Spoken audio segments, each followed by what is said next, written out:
Hello everyone, this is the Crimson Cure, welcoming you to the Crimson Tower, a place where we keep a feminine foot on the neck of the gynocracy, feminism, and black male misandry. So go ahead, pull up a chair, stay a while, and listen.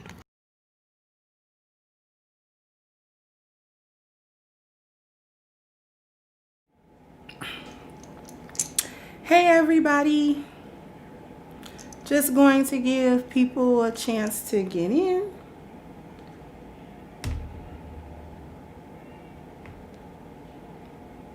Just real quick.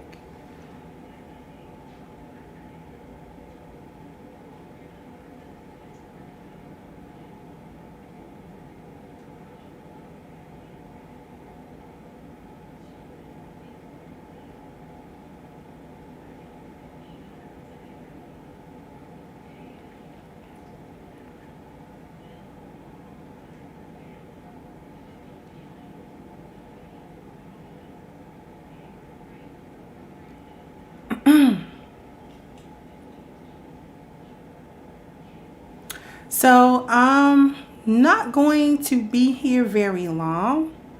I just wanted to quickly touch on this. Hey, how you doing, Fit? How you doing, Rise Up? How you doing?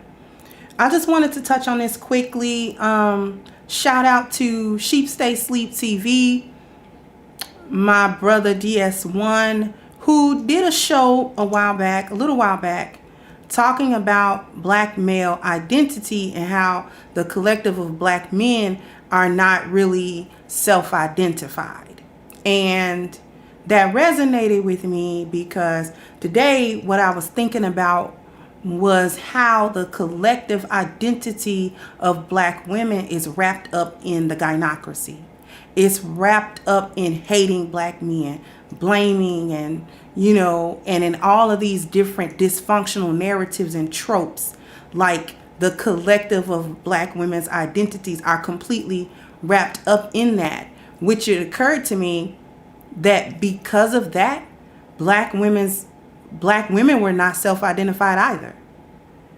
They have allowed, as a collective, this system or this gynocracy or feminism to visit upon us a collective identity that we don't even feel other women are black women if they don't identify with those narratives and that line of thinking. Hey, Father's Time. Because when you think about how black women characterize the sisterhood,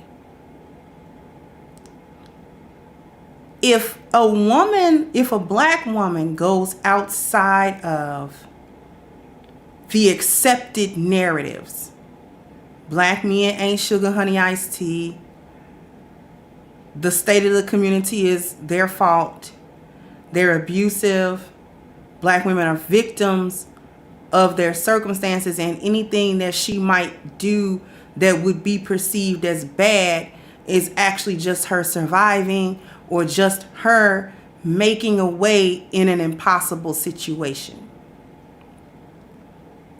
And she's therefore blameless, really, for anything that she might do, even if that doing is destructive. She's blameless for the dysfunction that's visited upon her, and she's also blameless for never addressing the dysfunction after she's gotten out of the situation that might have given it to her.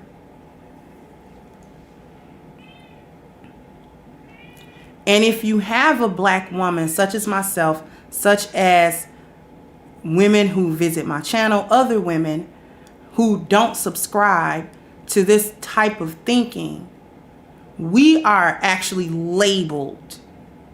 We're labeled as anti-black woman. We're pick-me's. We are black male identified. We are all of these different names, narratives. We're all of these different things. And all of those things are meant to be derogatory towards us. And the reason why we get that type of shame is because women understand intrinsically that as women, we don't like to be socially ostracized. We don't like being shamed publicly. We don't like being the odd one out, or the one that, just not part of the group, on any level. We don't blend in. We're not accepted in the social group. So as women, we like the inclusion, right? We like being included. And when we're not included, it makes us feel some type of way. So women understand that. Women know how other women feel, because most of the time we're empathetic to one another. I know how I would feel as a woman, so we'll project. She probably gonna feel that way too. So we know that we don't want to be ostracized or left out. So this is where that social shaming, that shaming language comes in at, from one black woman to another, if she does not co-sign the going narrative. If she doesn't toe the gynocratic line, then she is to be ashamed. I went through that I've gone through that pretty much most of my life. But here on YouTube was a microcosm of that. I was very much hated, and to a certain extent still am. I'm just disdained now. Instead of having like these active live streams about me and all this, it's but passive. We just know we don't like her. We don't like her talking points. We don't like her ideology and what she stands for and the things that she's been saying.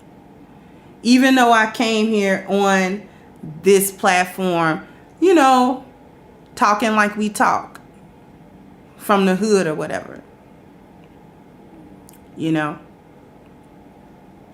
pretty much the same kind of mannerisms and all of that. I was just saying something different.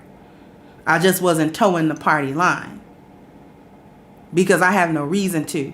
I've already seen the destruction of those narratives. I wish not to repeat them. But because I didn't toe that line, I was shamed for doing so. Now it's popular in this sphere, sort of, to be a woman that doesn't subscribe to the gynocracy, which I like that. I'm good with having blazed that trail. I pioneered and took the lumps, so that if there are any other lionesses who want to be content creators and speak up, that was actually part of why I did it. To give women like me an opportunity to have a voice, because gynocrats always have a voice, because that's the popular thing. So black women collectively don't have an identity that was forged on their own. The identity and the trope of the strong black woman, her having to man up because her man doesn't do it, and her needing to, hold the community together at all costs, and even if it's sort of destructive, it's still better than nothing because she's doing everything that she needs to do in order to make it, in order to survive, yada, yada, yada, blah, blah, blah.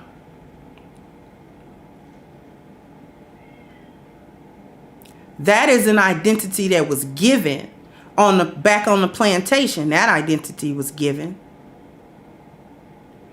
And we know that anything that was set up as a structure on the plantation is openly destructive, is openly wrong. It's obviously wrong. It was there as a tool in order to keep us enslaved mentally and emotionally, so that we wouldn't want to escape. We would see no need to. So what I'm not understanding is, since we know that that's where those tropes come from, why are we holding on to them? As a collective of women, when are we going to self-identify? When are we going to leave all of those things alone and actually look within to find out who we are as a collective group of women? Because you were taught everything that you believe about black men from your mother and your aunts and your grandma.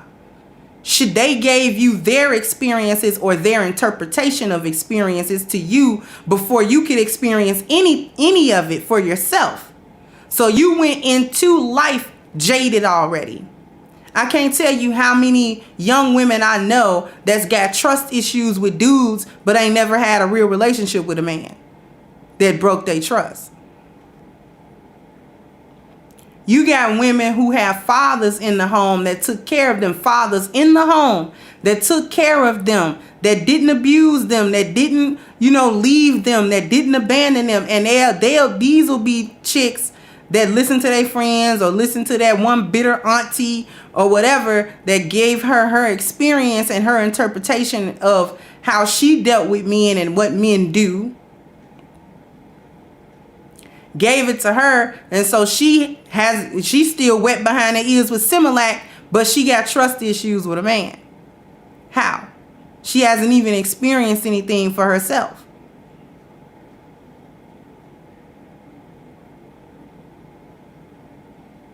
She hasn't gone through any relationship at all with any man to any significant degree. She hasn't lived with one.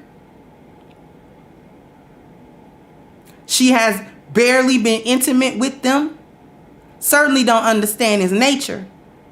She understands nothing about me, and yet I don't trust these dudes. You know what I'm saying? Dudes, they don't want nothing. They own this and they own that. She don't even know. See, in this space, we got guys, mainly in the masculine mercenaries, that'll get on the other guys about talking about experiences they have not had. You complaining about women, but when have you ever lived with a woman or really dealt with one? Right. And I get that. So I got that same smoke for ladies. How you mad at dudes, but you ain't even really dealt with one. Like older women, I'm not really talking to. I'm really talking to the younger ones right now. You ain't even hardly dealt with no dude. So how you know who ain't who on this and who on that? You listening to City Girls on iTunes on your Spotify playlist, that ain't telling you nothing. Her fake experience is that somebody else is ghostwriting for her to spit out at you badly with untimed rhymes. Them bars be all off the timing. She's supposed to be spitting 16 bars. This chick spit 15 bars over a 18 bar beat. Like, stop.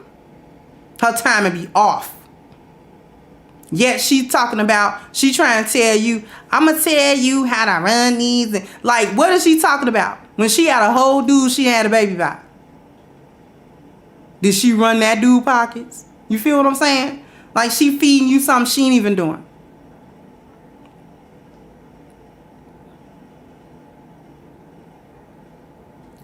You listening to all these bitter broad music. That's what I call it, the bitter broad music. SZA and Jasmine Sullivan and Summer Walker and you know what I'm saying? Like Summer Walker's all of 16 years old. Like what you been through? You ain't been through nothing. You ain't been with no dude. Can't tell me nothing about male nature. Can't tell me nothing about what men really want through experience and observation. Like, okay, I've been with a man, you know what I'm saying? Or I've been with men, I was in a long-term relationship. I was in a marriage. I was in this or that. You know what I'm saying? So I kind of know what men be on. And then you got some women my age been with men and still don't know nothing about men. Married right now, still don't know nothing about a man. Still can't tell you nothing about his nature or what he do or what he wants. This is why KS's channel done blew up, because you got chicks age 20 to 40, sometimes 50, calling in trying to ask what men want. You don't know? Like that's for a young chick. And y'all raising them. Cause y'all don't know. And the reason why you can't figure nothing out about how men are is because you have not identified who you are. You know nothing about yourself. When you ask women about female nature, they can't even tell you about it. They can't even really articulate what female nature is or what it entails or what comprises it. They don't even know.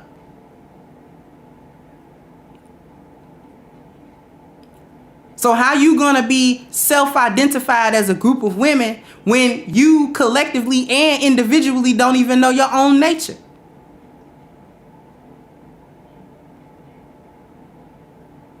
The truth of the matter is you can't.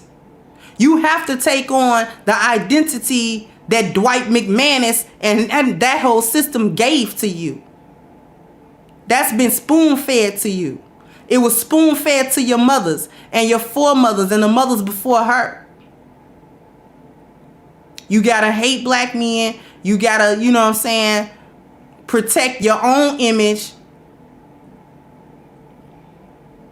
And you gotta be rebellious because you can't be submitted under a man that's already submitted and conquered and dominated.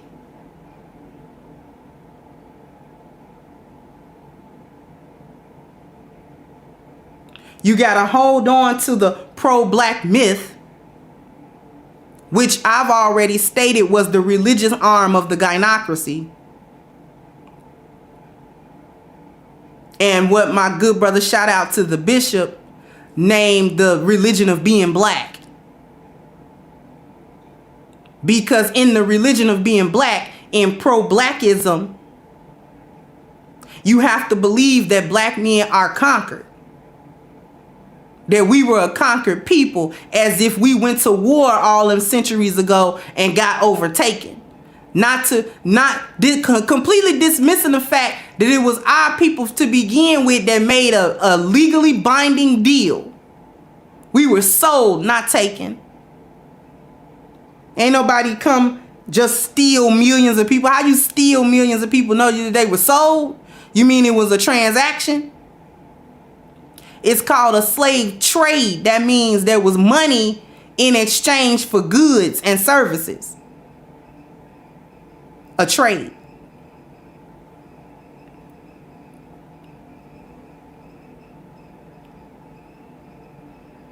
And when they finally traded for you to bring you to the plantation, they set you up as the concubine. You was the spook that sat by the door, only you worked in reverse. Instead of learning all that you could from a system and using what you knew to help your people, you did it the other way around. You were in the house with your people, learning everything you could and being simultaneously used as a weapon against your own. So you was the spook that sat on the other side of the door. You ain't sit on the right side, you sat on the left side.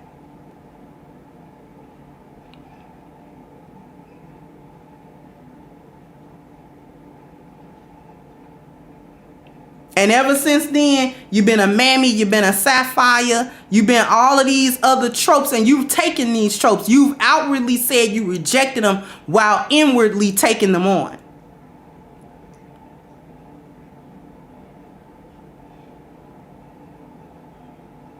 Physically fighting your men, beating and abusing your children on a regular basis.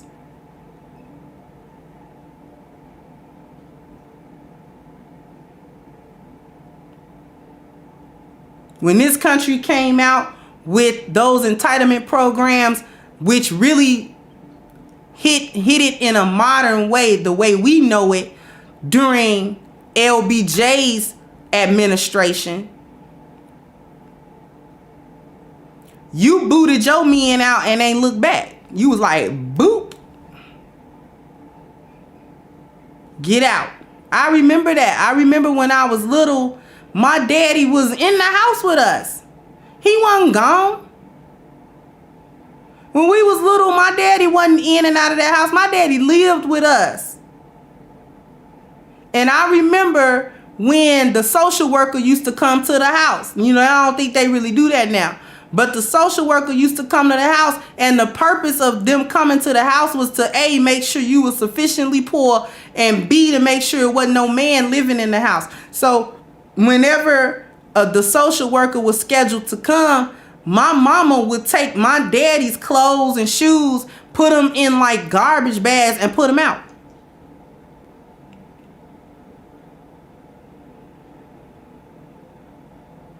She would make sure there wasn't no masculine effects in the house. So he didn't get to have his clothes in the dresser and hanging up in the closet and all, because he was being put out so much due to the social worker coming in. I got to keep these stamps going. I got to keep, you know what I'm saying, this Section 8 going, blah, blah, blah, blah. When really my father was more than capable of paying for all of this stuff. As a matter of fact, the money that he had was coming into the house anyway was more than what she was getting. And that used to be a source of contention between them because I used to hear their arguments. And he'd be like, why are you doing this when I'm here? I work every day. I give you way more money than what you getting from these programs. So I'm not understanding why you feel the need to rely on a program when you got a whole husband that's in the house with you and his kids. What's the problem? And they would get into big fights about that. And then he would get mad at being put out, and then at some of them times he would just stay gone. And he would be gone for weeks. Like, I'm not coming back. And she would always beg, and really it was us begging too. Because we didn't want to be in the house with her by ourselves. So we would like beg our daddy to come back. And he would break down eventually, and then he would come back.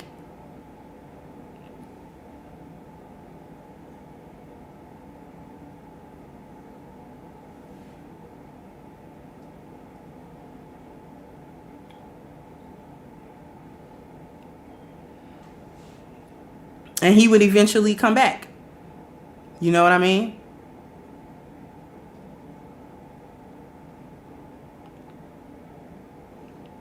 Because he didn't want his children growing up without him.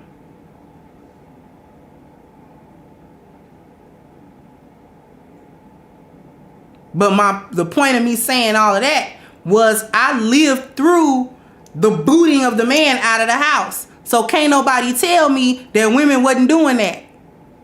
Or that she didn't boot him out. He was just gone anyway. No. Because she was doing that and all her friends was doing that too. And they all had husbands that was living in the house with them. That was working every day. These wasn't no bums. These wasn't, what we call now, a little homosexual dude. My daddy was never like that. My daddy always hustled. My daddy was always working. He was always gone making money. That's what I remember when we was little. He didn't really too much clock in on a 9 to 5 because that just wasn't who he was. But he was hustling, and that hustling was paying off.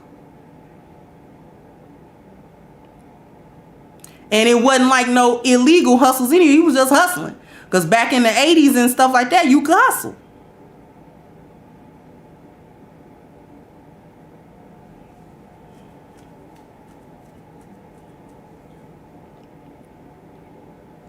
So can't nobody tell me that it was just a mass walkout of black men that left black women destitute. That's not true. There may have been some that did that, but from my mom and all of her best buddies that had grew up, they was all boomers. They was all doing that. Boot their husband out. After a while, he could come back in and all of that. And all of that. After a while, he could come back and, do what he been doing, do what they want him to do. The only problem my mama had with my daddy was he would fight. He would get so mad with her, he would fight. But she liked it though. She knew what he was before she got pregnant with her first kid. Before she got pregnant with my brother. I think she was like 20, 21. She liked all of that. Because my daddy was a street nigga. He was a hustler. That he was a street dude. That's who my daddy was.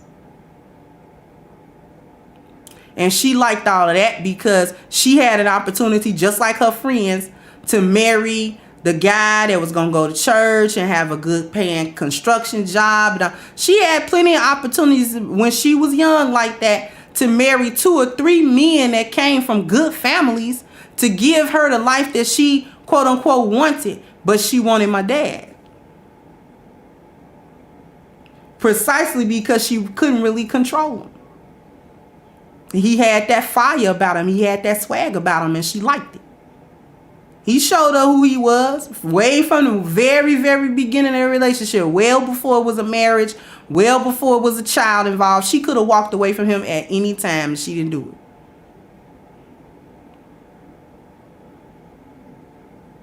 She had a whole family, a whole hyena clan backing her. So it wasn't like she ain't had nowhere to go. Her whole family was on the west side. Anybody that live in Chicago, you know about the west side over there in the Lawndale area, in the Douglas area. My mama family back up in the 60s and 70s grew up on Christiana.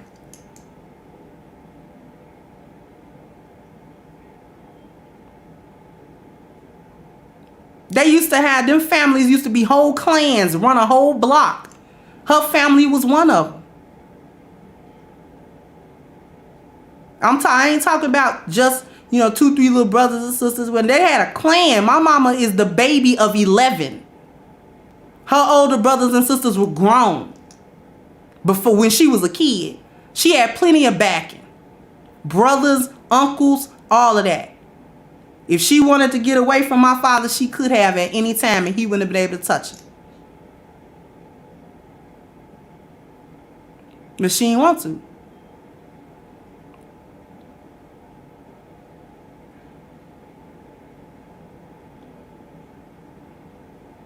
Then she got mad because he wasn't no 9 to 5 clock-in dude. You need to come home at night. But you got with him. He was running the street all day and night because you was running the street with him.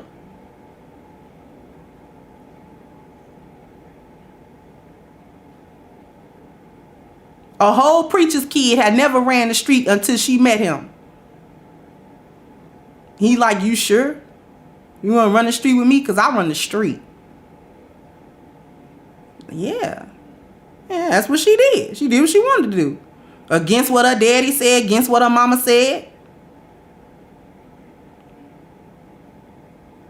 She went against all odds to be with my daddy. Then got mad because she couldn't break him to be the dude that she should have married. The one that was going to have a construction job and put her in the suburbs and all of that. He wasn't that dude. But she was still booting him out when the social worker came along. She adopted a mentality that she didn't even have to adopt. My mama didn't have to be no gynocratic. She was gynocratic because she wanted to be. She thought it was fun. The only difference between her and her friends was they could punk their husband and their husband wouldn't do nothing. She tried to punk my daddy, she'd get a backhand upside her face. And she stayed for like 30-some years for that.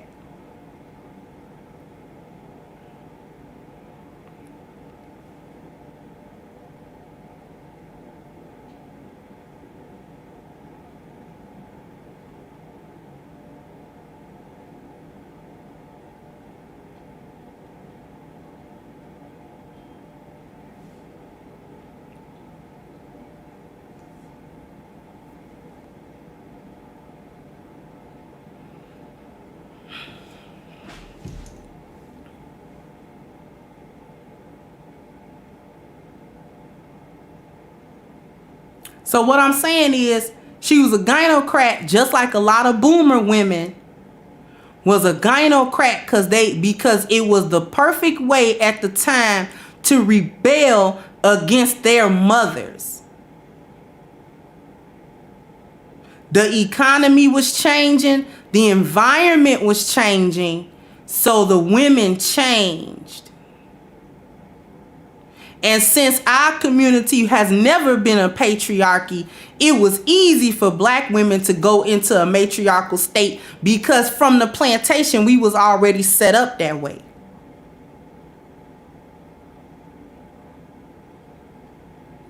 That's why it's easier for black women to do that versus during the same time period, women of other cultures to do it because their cultures were actually patriarchal.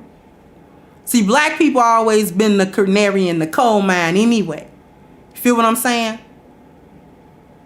So we gonna be hit with it first. They set us up with that. And then we got ruined. Now we up under a whole gynocracy in our community. It's just now recently that level of gynocratic thinking is widespread in the social environment now, in the widespread culture rather than the black subculture. Now you got all kinds of gynocrats.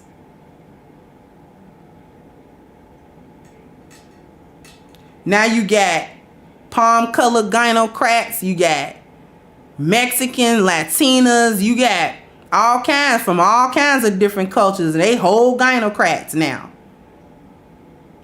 But we were the experiment first.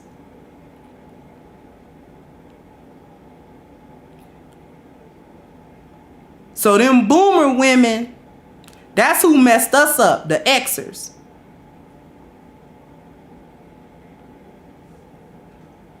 You wanted to have an identity where you could blame a collective of black men for the abuses that go on in the community of the women and of the children, but y'all let them in. Y'all let them do it. You gynocrats, y'all let them do it. As we was growing up as Xers, there was too many young ladies my age, in my generation, that was always getting the R word done to them, or some type of abuse of that nature done to them.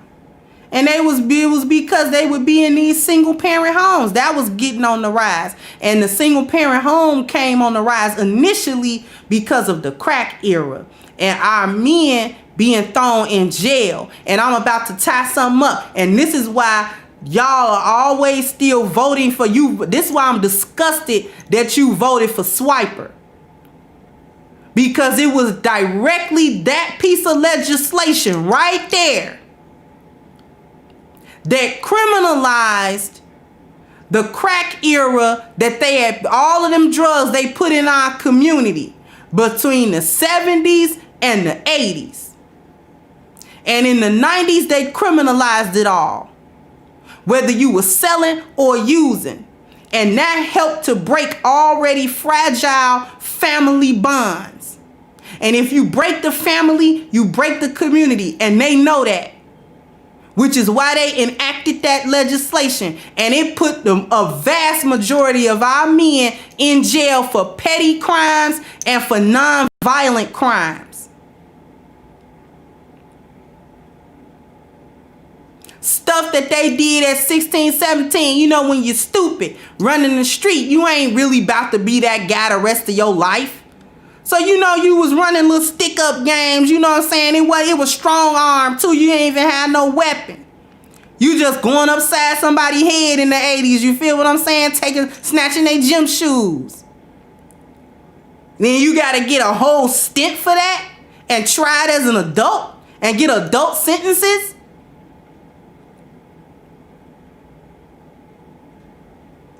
So that initially made them single mother homes, and then y'all just ran with it.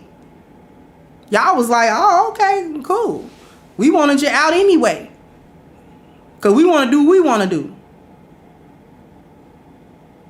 And because there was little to no men around, and you wasn't going to take no direction from them no way, that's when a lot of these predators start slithering around. Oh, because they saw weakness. They saw a point of entry. That's why rampant single motherhood is so bad. And this is why, along with that, it's not a coincidence that the rise of single motherhood coincided with the rises of child abuse and stuff like that. Because not only was there not a man around to deter other male predators, he couldn't deter you, the female predator, either. But we don't want to talk about that.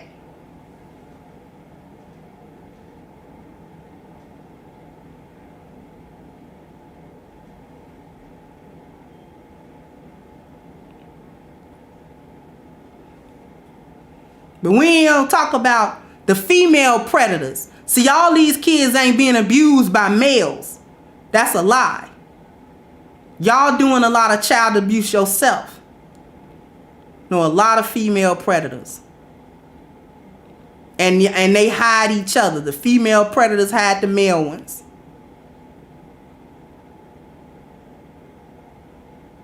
too many girlfriends I knew that I was going to school with, even when they broke down to tell they mama, little gynocratic mama, she blamed them.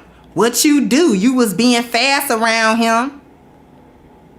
Like, this your boyfriend. And you mean to tell me I did something wrong because he came in my room while I was doing my homework and I'm wrong? And you gonna keep him around? But somehow that's the men's fault. The only man I blame in that situation is the perpetrator. But since your mama hid him, she was down with it. She a perpetrator too.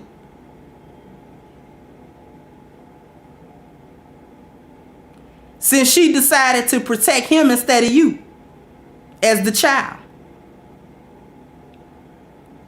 We can all get together and name the predator in our family. Cousin such and such. You don't never let him be around the kids.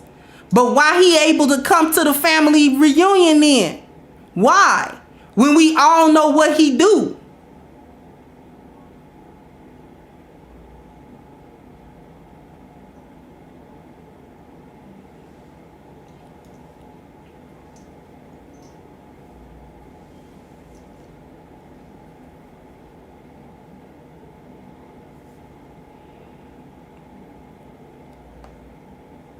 Everybody know what he do. I can name the predators. They, you know what I'm saying, they passed away now. But I could name the predators in my family. The ones we didn't want to sit on his lap. Come here, sit on my lap. No.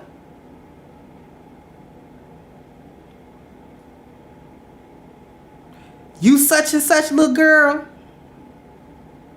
You sure is cute. Come here, sit on Uncle lap. I ain't sitting on nothing. Go on over there and hug your cousin. No, I don't want to hug him. Last time I hugged that dude, I felt real funny about that. Because something happened and I'm not real sure what it was, but my spidey senses went off and I ain't been wanting that dude to touch me ever since. You so mean. You don't never say hi to him just because that dude be touching me.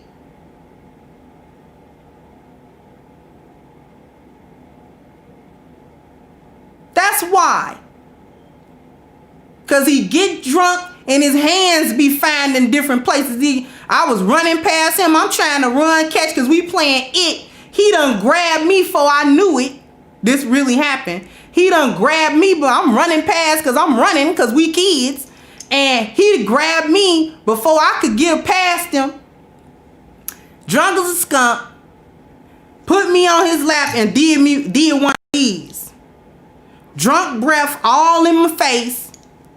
You sure is a pretty little girl. And I'm looking like, y'all ain't gonna help me? Get me out of here. I'm all of like 7. Y'all got to get me out of here.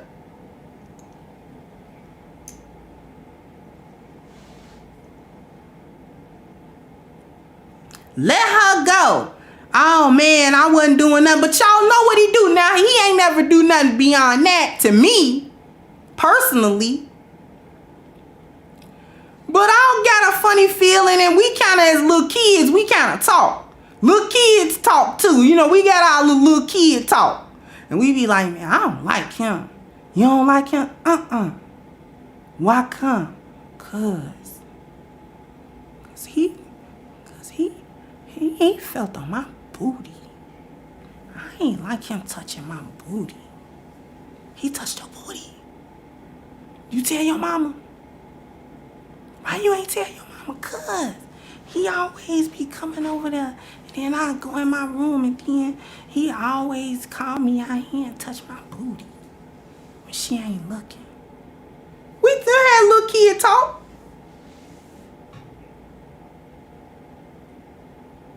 He was rubbing my hair. He was rubbing your hair. I ain't like that. I told my dad. I told my daddy, I don't know what he did, but he don't come over to the house no more.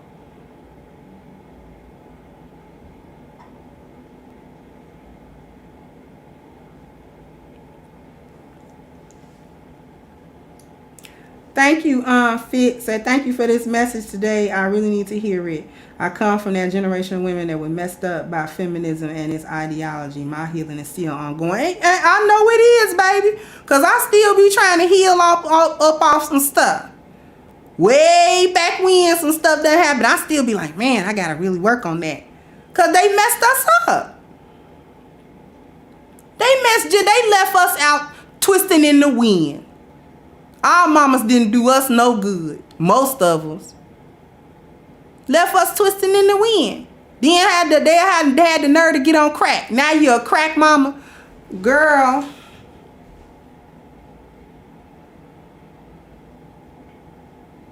You got the unmitigated gall to smoke crack now?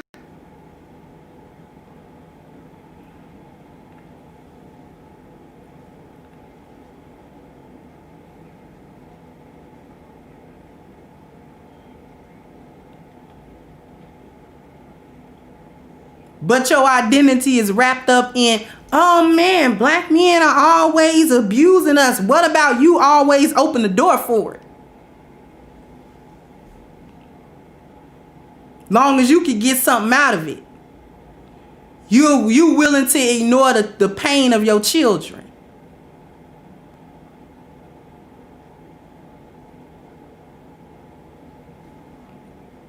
That's what you willing to do. Ignore the pain of your children.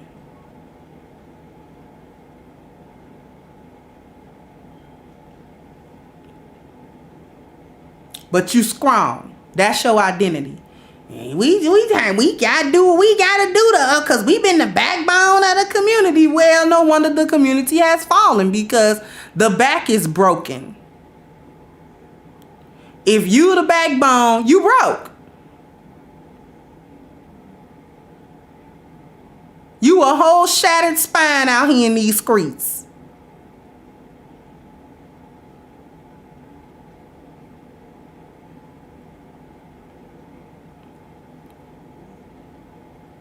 You identify with all the wrong things. You identify with everything but being feminine and being women and being healed and being whole and being unbroken. You identify with everything but what you need.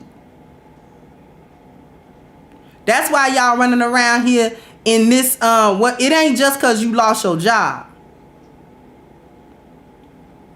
In the whole quarantine situation, it ain't just because you lost your job. That ain't the only reason why you sad and down and out, because most of y'all will sell that kitty to get that money. So let's not play like it's a whole lot of morals going on. It's only a few of us that didn't turn to that. Hello, lionesses. It's only a few of us that didn't turn to hustling that kitty.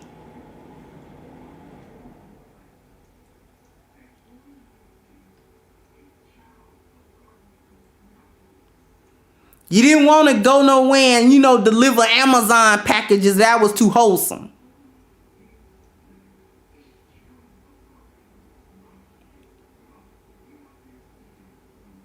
So it wasn't just the loss of that job. You had to sit with yourself and recognize the demon in that mirror.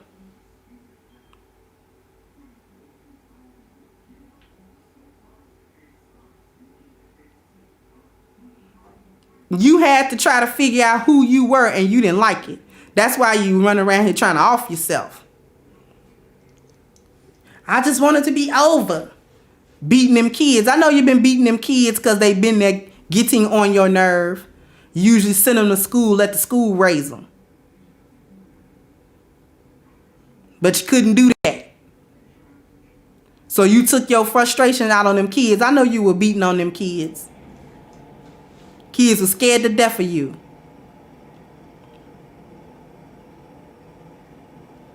And couldn't too much go outside to get away from you.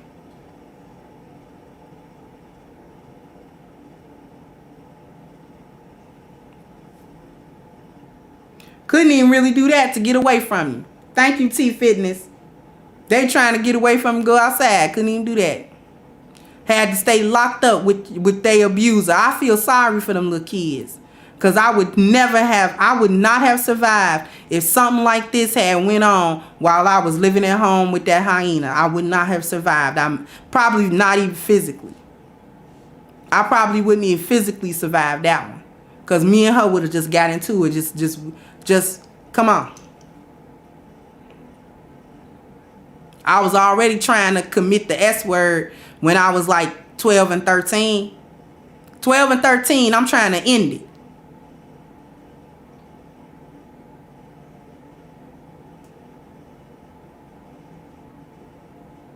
Ain't y'all glad that didn't work?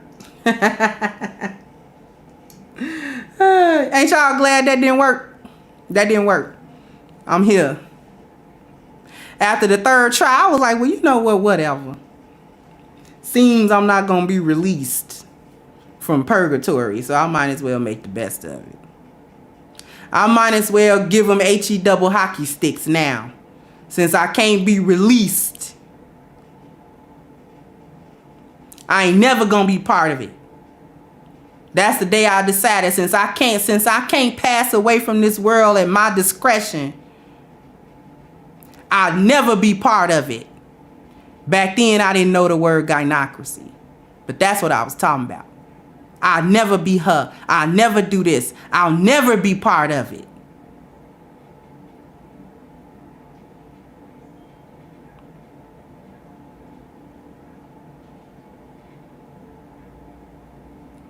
Thank you, Aqua Dragon.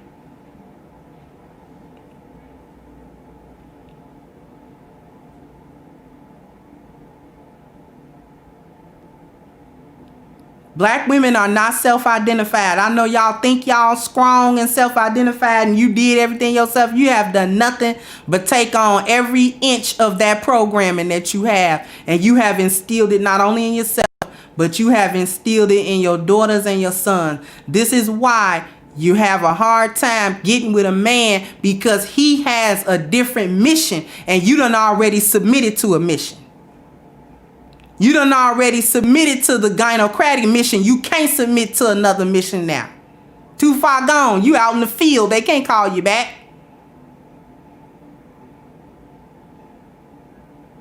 Thank you, Ruminant.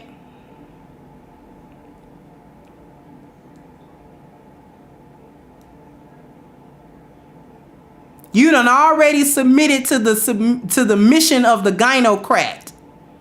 You already submitted. You can't submit twice. Thou shalt not serve. You can't serve two masters. You already got a master. And it ain't God neither. Because if you were serving God, you would understand that he put a man here to help you and lead you, to give you the structure you can't give yourself.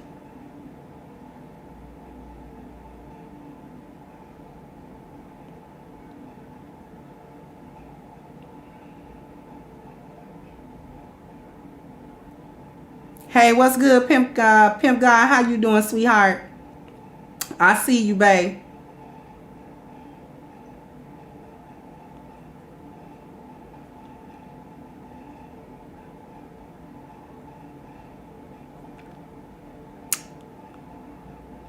You done already submitted to a demonic mission.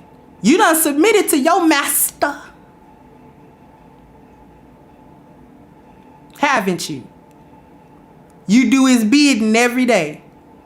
Stay on demon time. You stay on demon time. Shout out to Sheep Stay Sleep. You stay on demon time. You live in it. You thrive in it. You survive in it. You love it. You done already submitted to that. So you can't submit to the divine order of the creator. You can't submit to that. You can't. The divine order is Allah, man, woman. You can't do it.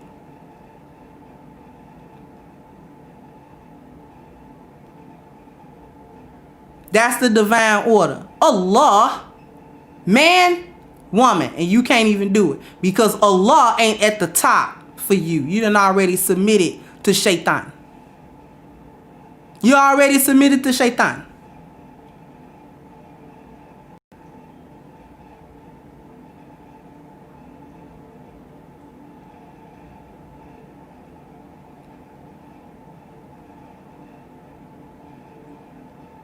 Don't you know he is Shaitani Rajim? He's the accursed one. He out of there. He out of there. And you out of there too. Because you done already submitted. If you don't know that gynocratic and the gynocracy is demon time, that's because you either don't want to know it or you already know it and you just got to have plausible deniability for everybody else.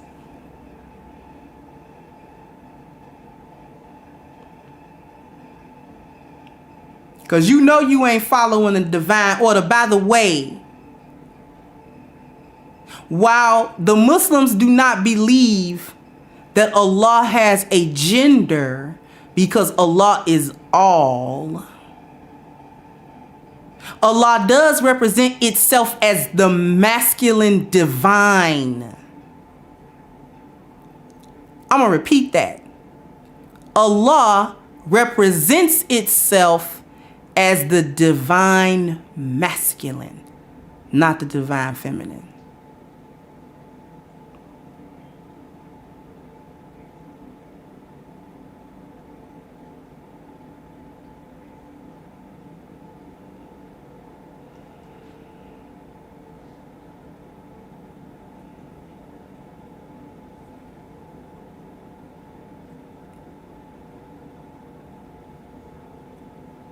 So while you running around here not liking the patriarchy, quote unquote, newsflash, Allah works on a divine masculine system, aka a patriarchy.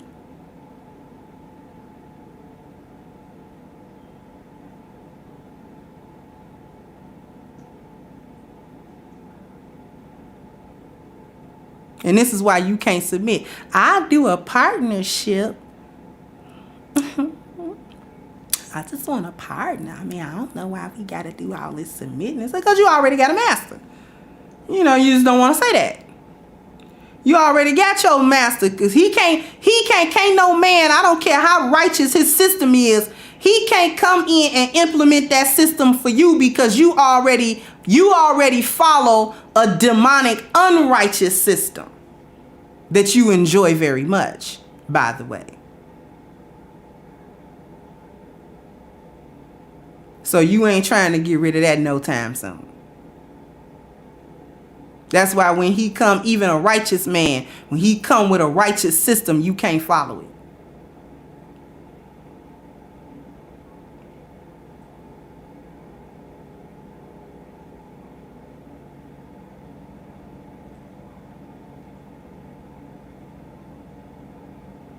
That's why you can only rock with me and that's on demon time with you. He got to be on demon time too, or else it don't work.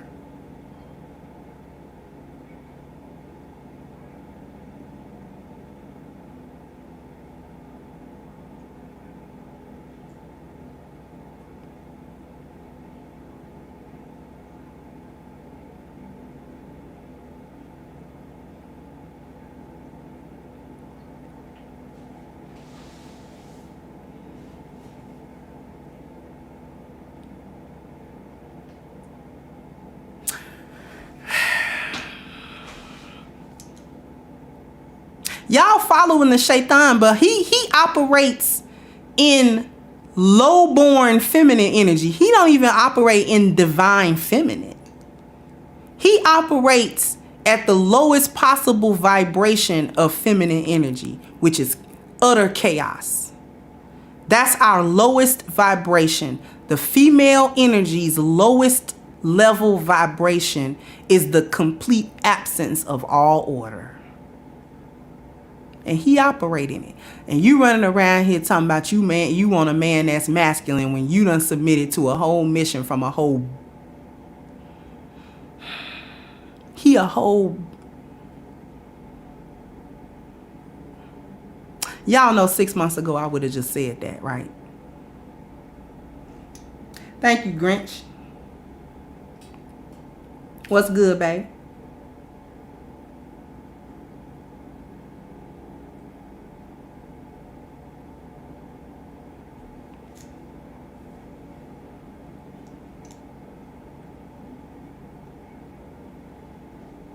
They know it's demonic, Tiger Divine. You'll hear them talking about it in their circles. When they talk about the dark mother, now they know what it is. Low-level gynocrats don't know, but higher-level gynocrats know exactly what it is. Because they stay on demon time.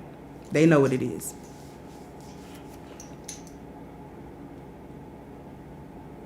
You following up behind Shaitan, and he a whole bitch like that nigga. He a whole hoe. That nigga a hoe. He a hoe. That's what he is. You follow right up behind him. You sniff after everything he do. He operate at the lowest level of a human female feminine energy, which is chaos.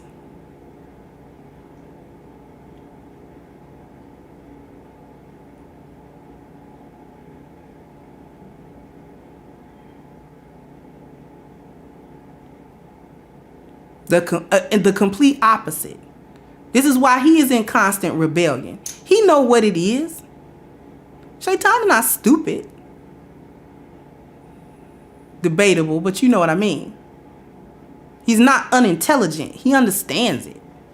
He's just doing what he want to do. Because he want to do it.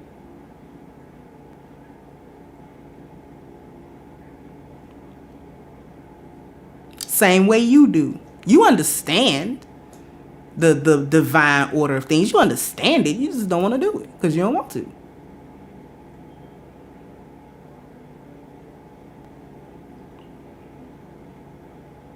And you know that you understand it because when you get them to talk about it and have to talk about it, they say it. They say what the divine order is. They just are not going to follow it.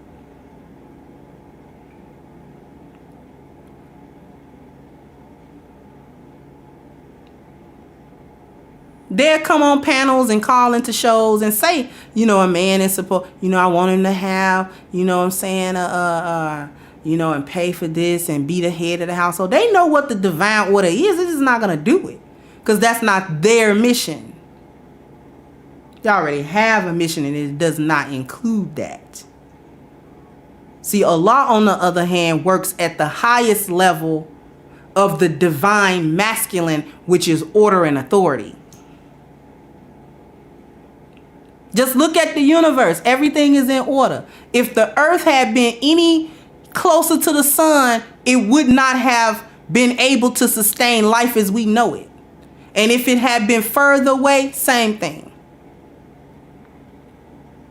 The natural ecosystems of the world is in order. It's in order. It's not chaotic at all.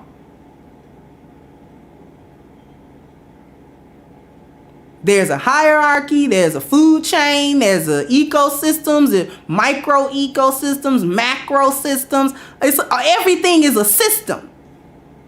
That's because at the highest level of divine masculine is order. The lowest level of feminine, which is not divine, is chaos.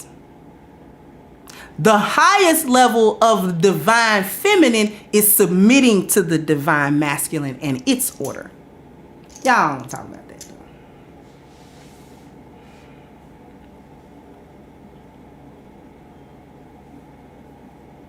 though. Y'all don't talk about that. Y'all don't want to get into that esoteric. That's esoteric. Y'all don't get into that, right? Right?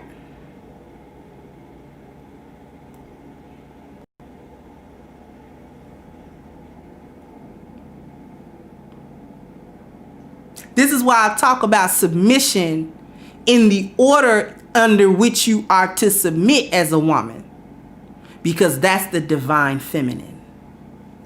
Because remember, I said Allah is all. Doesn't have a gender. So within Allah is the divine feminine. That energy exists inside of Allah. Hence, it was manifested as a male and a female.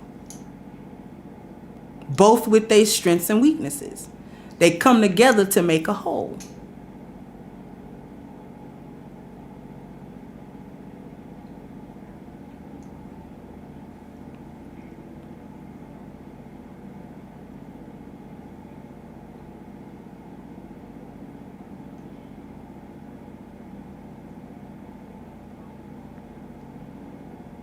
This is why I'm trying to get y'all as women to vibrate at a higher level. But y'all think that when a woman like me talk about submission, you automatically think about being enslaved. You already enslaved.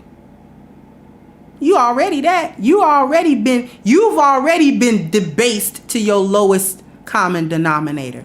You already degraded. The shaitan who you follow and worship has already degraded you. You're the laughing stock of the world. You're also the concubine of it.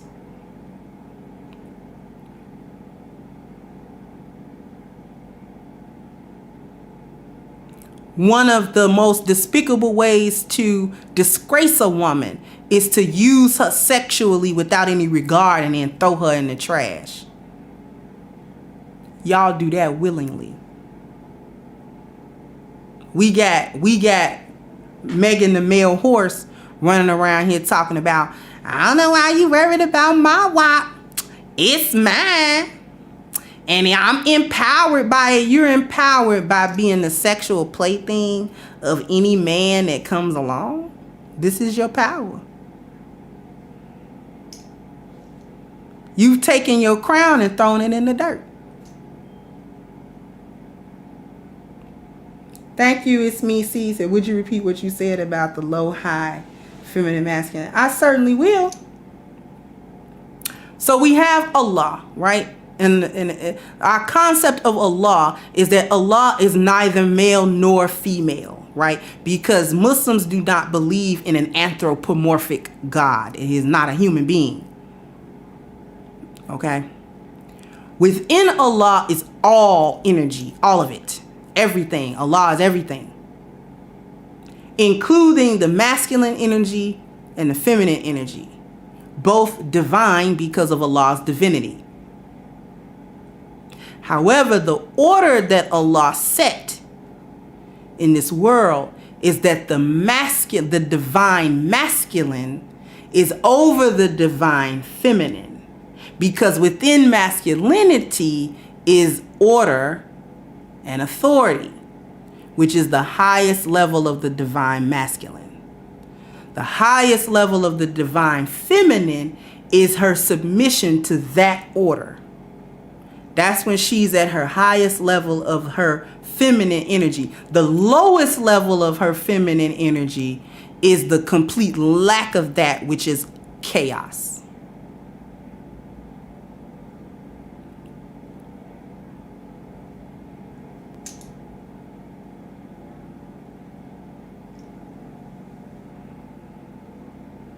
Assalamu alaikum, Great Britain.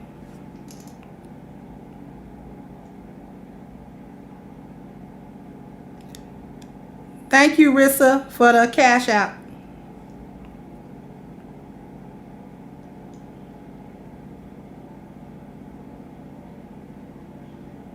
And you got women around here, out here nowadays.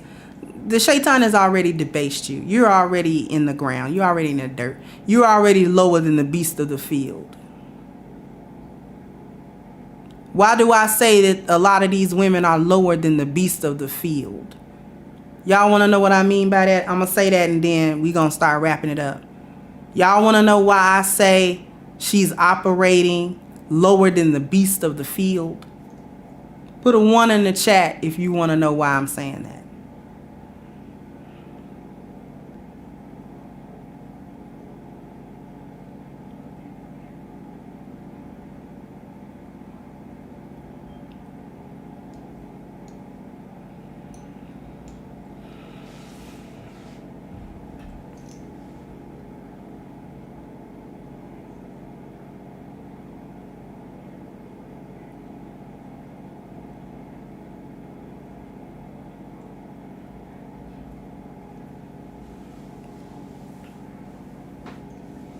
The reason why I'm saying she's operating lower than the beasts in the field is because the beasts in the fields, the wild animals all around the world,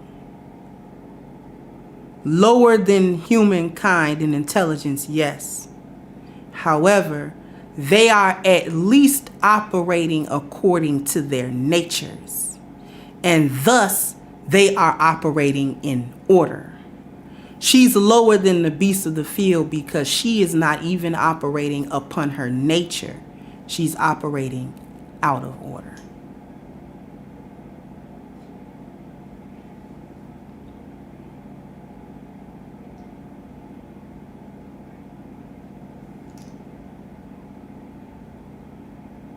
Thank you, Rise Up.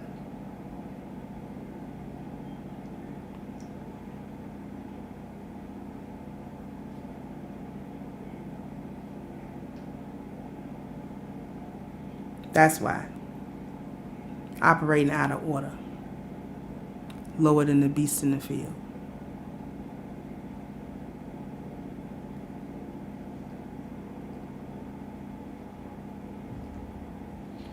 Telling y'all, it's the reason why I say what I say. I don't be just getting up here saying whatever. It's the reason I'm saying what I'm saying. It's the reason why I push what I push, which is truth. This isn't about being a pick-me, a mammy, it's not about that. It's not about pandering up behind men it's not about that. I understand the divine order of things. And I know that outside of that order is nothing but chaos and thus destruction. And we living in the destruction and you still can't see it. A covering over your eyes, a covering over your ears, a covering over your heart.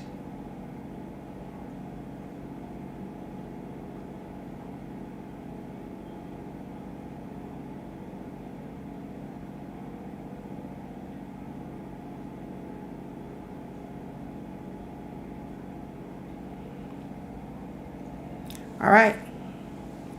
So, before we cut out of here, you only got what? 2-3 days for the sale on A Game. 20% off. So go into the description box and hit the link for A Game at agameherbal.com. Use the discount code Kendra20. Limited time. You only got a few days for the holidays to give yourself the gift of good health. And ladies, give the men in your life the same gift. All right? All right. And until then, till next time, peace out. Hey guys, please like, share, and subscribe to the channel and hit the notification bell. And if you've got more to say on the topic, leave a comment down below. Also, don't forget to support our sponsor who so graciously supports this channel by clicking the description box and the link for A Game at agameherbal.com. You can go ahead and get a 10% discount off of your next purchase using the code Kendra10. This has been yet another Crimson Cure production, and I'll catch you guys on the next one.